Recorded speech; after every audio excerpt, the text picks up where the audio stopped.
वर्तमान संस्करण के लिए प्रस्तावना। जब सोचें और दौलतमंद बने पहली बार 1937 में प्रकाशित हुई, जो इसे उस वक्त की सबसे बड़ी हिट साबित हुई।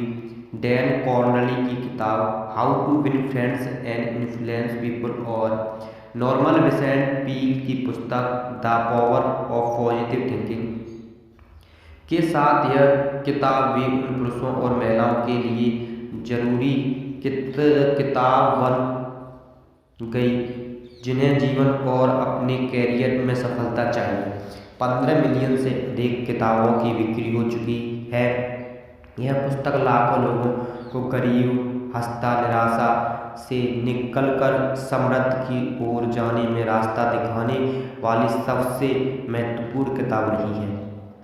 आपको मन में यह प्रश्न जरूर आता होगा कि ये नेपोलियन हिल कौन है और इसकी फिलामेसी का स्रोत क्या है। मैं बताता हूँ। नेपोलियन हिल का जन्म वर्जीनिया के एक बिहार गांव एक गरीब परिवार में सन 1883 ईस्वी में हुआ था।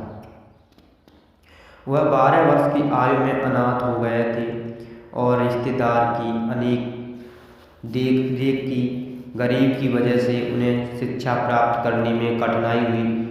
फिर भी गरीब से निकलकर वे अपने समय के सबसे बड़े व्यवहारिक विद्वानों में से एक थे। 13 वर्ष की आयु में उन्होंने लेखन करियर की शुरुआत कस्बे में समाचार पत्र में स्ट्राइगर के रूप में की।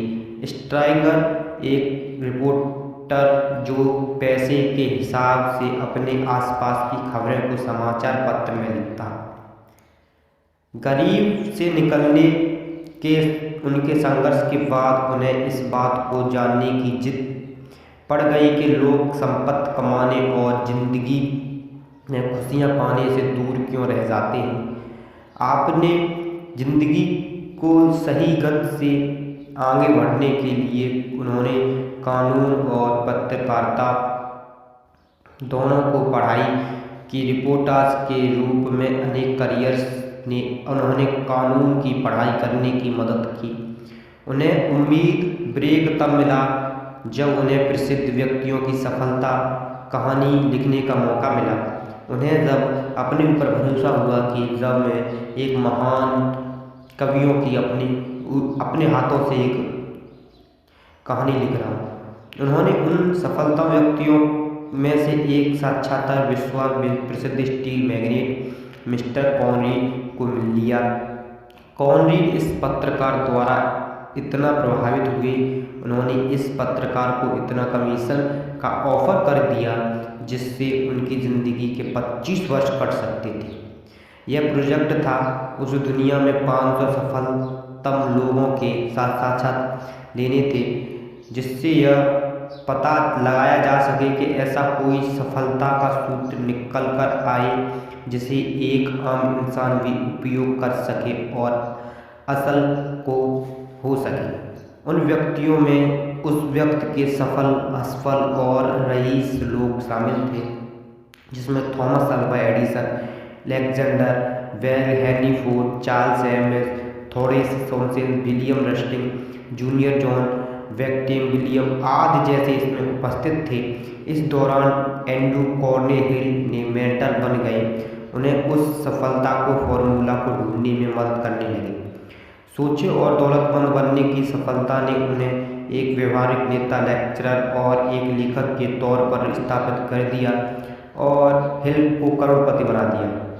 नेपोलियन हिल की मृत्यु एक बेहतर, सफल और लंबे करियर के समय सन 1970 ईस्वी में हुई। उनके लेखन के 70 वर्ष तक लाखों लोगों का एक मार्गदर्शन का काम किया। इस पुस्तक का मुख्य उद्देश्य कतई नहीं बदलेगा। यह नेपोलियन की हिल की पुस्तक है, ना कि मेरी। मैं आज के दौर के हिसाब से उन कहानियों को डिलीट कर दिया है जो 1930 के काल में महत्वपूर्ण थी और उन पुरुषों, महिलाओं की कहानियों को उदाहरण के तौर पर जोड़ दिया है जो 21वीं सदी के हिसाब से उपयोग है, जिन्होंने अभी हाल फिलहाल उन नियमों का पालन करके सफलताओं की ऊंची श्रेणी प्राप्त की है।